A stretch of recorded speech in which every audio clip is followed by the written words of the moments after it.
y equal to लिखा हुआ है a to the power x plus e to the power x plus sin a to the power x यहाँ है। यहीं पे मेन देखिए दिक्कत होता है। इसका भी देखिए डायरेक्ट आप जानते हैं डेरिवेटिव, इसका भी जानते हैं, लेकिन इसका हम लोग साइन जानते हैं, लेकिन साइन के साथ x के जगह पर कुछ दूसरा बात आप लोग के बताया गया है कि x के जगह पर कुछ दूसरा बात जब रहता है उसको फिर से डेरिवेटिव करते हैं। ये हमेशा रखिए कॉन्सेप्ट, उसी को हम लोग बोलते हैं कंपोजिट फंक्शन। इस बात को हम लोग यहाँ लिख रहे हैं y इक्वल टू क्या लिखा हुआ है, a to the power x plus e to the power x plus sin of a to the power. इसका dy by dx याद रखिए, कभी भी अगर y के रूप में है तो dy by dx, fx लिखा हुआ है f डैश x। पूछा क्या बात, ये सब डेरिवेटिव है या आप कह सकते हैं इसको डिफरेंशिएशन भी। x के रेस्पेक्ट में होगा तो आप एक लाइन लिख सकते हैं यहाँ differentiate with respect to x। तो हम डायरेक्ट लिख रहे हैं यहाँ पे a to the power x का derivative a to the power x into होता है log a, log a होता है। कैसे होगा आप तुरंत बात करेंगे उस पर भी। Plus e to the power x का e to the power x, लेकिन साइन का क्या हो जाएगा cos, तो cos लिख लेंगे, x के जगह पर उसको भी लिख लेंगे चुपचाप, लेकिन a to the power x का डेरिवेटिव जो होता है उसको भी लिखना पड़ेगा हमको। तो यहाँ लिखेंगे इनटू में a to the power x into log a। देखिए इस बात को आप पहले भी यहाँ लिख दीजिएगा, तो इसी को हम लोग लिख सकते हैं क्या चीज, तो dy by dx equal to, इसको भी पहले लिख दीजिए, इसको लिख दीजिए log a into a to the power x plus e to the power x plus, इसको पहले लिख दीजिए, तो यहाँ आ जाएगा log a into a to the power x और इनटू में cos of a to the power x। लेकिन इस बात को अगर आप चाहें तो यहाँ ऐसे ब्रैकेट लगा सकते हैं। क्यों ऐसे लगा दिए, क्योंकि log a है ये, तो सोचिएगा आप कि ऐसा नहीं कि a इनटू a के पावर x जोड़ दीजिएगा तो गड़बड़ हो जाएगा, क्योंकि ये अलग अलग है ये बात, है ना। तो यहाँ पे देखिए log a है, यहाँ भी ऐसे है, तो आप इसको चाहें तो यहाँ पे ऐसे ब्रैकेट भी कर सकते हैं, क्योंकि अलग बात हो गई। क्यों आता है इसका डेरिवेटिव, ये भी आपको दिखाते हैं। यहाँ पे देखिएगा y इक्वल टू लिख दिया हम a to the power x।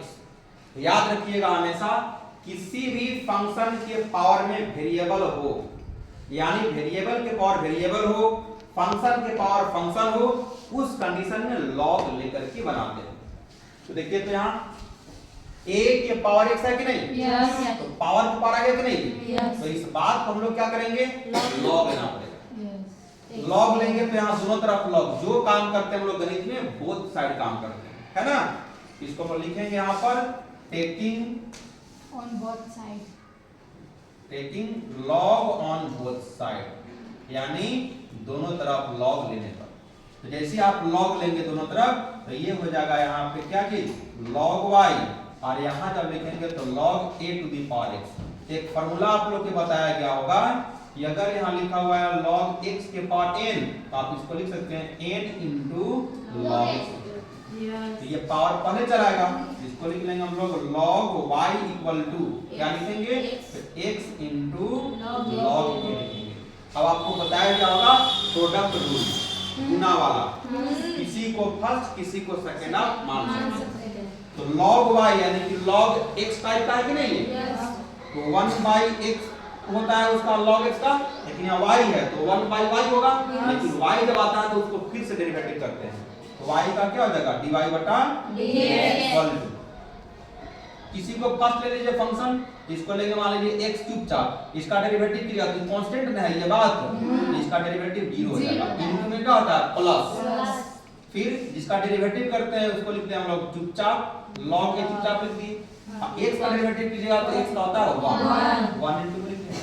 अब देखिए 1 by y ये है आपका dy by dx equal to, ये तो बात 0 हो जाएगा, बचेगा ही ना, इसको लिखेंगे हम लोग log a, लेकिन ये y यहाँ डिवाइड में है, इधर जाके इक्वल टू के बाद मल्टीप्लाई में चला जाएगा, यहाँ से लिखेंगे हम लोग dy by dx equal to y into लिखेंगे हम लोग log a।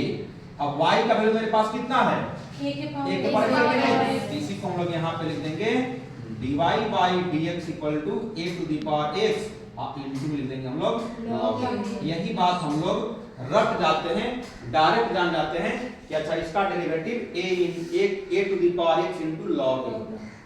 तो इतना प्रोसेस करने के बाद देखिए ये बात आया, तो वही चीज बोलते हैं हम आपको कि डायरेक्ट डेरिवेटिव जो कम से कम आपको 15-20 लिखवा दिया गया है, वो डायरेक्ट याद रखना पड़ेगा क्योंकि सेकंड ईयर में काम करेगा। क्या क्या बात, ये सब याद रखना है। 15-20 जो लिखा है ना डायरेक्ट, वो डायरेक्ट आप याद रखिएगा तो आपको वहां सेकंड ईयर में बहुत यूजफुल वहां होगा। ट्रिग्नोमेट्रिक फंक्शन की बात किए हैं, वहां भी बहुत सारा फॉर्मूला आपको यूज करना पड़ेगा वहां। बुझा क्या बात, तब आप इंटीग्रेशन और डिफरेंशिएशन अच्छे से पकड़ होगा, यानी कहा जाए तो पूरा कैलकुलस आपका मजबूत हो सकता है। पूरा कैलकुलस सोच लीजिए, ट्रिग्नोमेट्रिक फंक्शन अगर बढ़िया से अगर पकड़ हो गया है तो आगे बात समझे, उस बात को हमेशा रिवीजन करते रहिए। ये भी बना लीजिए, ये भी बना लीजिए।